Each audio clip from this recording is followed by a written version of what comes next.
आचार्य शुक्रदेव के अनुसार अत्यंत कामुक पुरुष में ये 5 लक्षण दिखाई देते हैं। इसी कारण से ऐसे पुरुष जीवन में कभी उन्नति नहीं कर पाते। महान आचार्य शुक्रदेव ने अपनी नीति में पुरुषों के ऐसे लक्षणों के बारे में बताया है जिनसे उस व्यक्ति के व्यवहार की पहचान होती है, अर्थात व्यक्ति मूर्ख है या बुद्धिमान, व्यक्ति आगे चलकर उन्नति करेगा या नहीं, अपने जीवन के कल्याण मार्ग पर प्रस्थान करेगा या अनर्थ मार्ग पर। इसी प्रकार ऐसे पुरुषों की पहचान की जा सकती है। अगर आप शुक्रदेव नीति को ध्यान से पढ़ेंगे तो आप जीवन में कभी धोखा नहीं खाएंगे और सावधान रहकर अपने शत्रुओं से निपटकर मान सम्मान एवं कीर्ति पाएंगे। आज हम आपको बताने जा रहे हैं एक अत्यंत ही कामुक व्यक्ति के लक्षणों के बारे में, जो जीवन में कभी उन्नति नहीं कर पाता और स्त्री से आसक्त होकर अपने जीवन को नष्ट कर लेता है।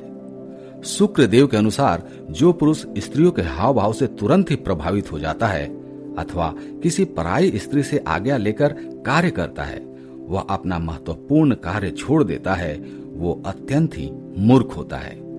ऐसे पुरुष अपना तन मन धन स्त्रियों में ही लगा देते हैं और स्वयं ही अपने पैर पर कुल्हाड़ी मार लेते हैं। इन्हें ना ही अपने मान सम्मान की परवाह होती है और ना ही शास्त्र और ज्ञान की। इन्हें उठते बैठते सोते जागते स्त्री ही दिखाई देती है। आइए हम बताते हैं हमारे प्राचीन ग्रंथों में एक अत्यंत कामुक पुरुष का वर्णन किस प्रकार किया गया है। पहला लक्षण, स्त्रियों की चर्चा करना। अत्यंत कामी पुरुष केवल स्त्रियों के ही विषय में चर्चा करना पसंद करता है। उसे ना ही समाज का ज्ञान होता है और न ही विपत्ति का। वो अपनी जिम्मेदारियों को भुलाकर सदा ही स्त्रियों के विषय में चर्चा करना पसंद करता है। वो स्त्री के विषय में बातें करता है, उसके रूप और यौवन के बारे में गलत बातें करता है अथवा किसी स्त्री द्वारा ठुकराए जाने पर उसे चरित्रहीन कहकर उसके बारे में गलत बातें फैलाता है। अपने मित्रों के समक्ष जाने पर वो स्त्री की ही बातें करता है। ऐसे पुरुष का उसके मित्र भी तिरस्कार करते हैं। दूसरा लक्षण, स्त्रियों को छिप कर देखना। अत्यंत कामुक पुरुष स्त्रियों को छुप कर देखता है। उन्हें देखकर मन में उनसे काम क्रीड़ा करने का विचार करता है।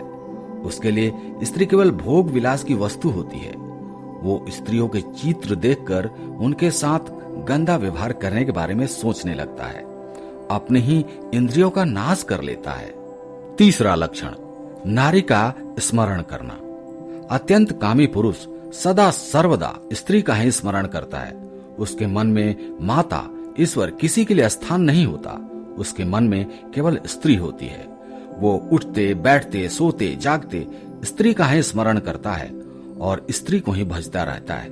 वो स्त्री के लिए अपना सब कुछ छोड़ने के लिए तैयार रहता है। चौथा लक्षण, नारी प्राप्ति की कामना। अत्यंत कामी पुरुष सदैव दूसरों की पत्नियों को पाने की कामना करता है। वो अपने चित्त को स्थिर नहीं रख पाता और दूसरों की पत्नियों को देखकर व्याकुल होता है, उन्हें प्रसन्न करने का प्रयास करता है। अतः स्त्रियों को ऐसे पुरुष के निकट कभी नहीं जाना चाहिए। पांचवा लक्षण, स्त्रियों के साथ क्रीड़ा करना। अत्यंत कामी पुरुष स्त्रियों के साथ क्रीड़ा करना पसंद करता है। वो स्त्रियों के पास जाने के लिए तरह तरह के बहाने ढूंढता है। जहां पर स्त्री ना हो उस स्थान पर उसका मन नहीं लगता। उसकी प्रवृत्ति उसे स्त्री की ओर आकर्षित करती है। दोस्तों, आज का सवाल आपके लिए है, क्या आप बता सकते हैं कि शुक्र नीति किसने लिखी थी? आप इसका जवाब कमेंट सेक्शन में जरूर दीजिएगा। धन्यवाद आप सभी का।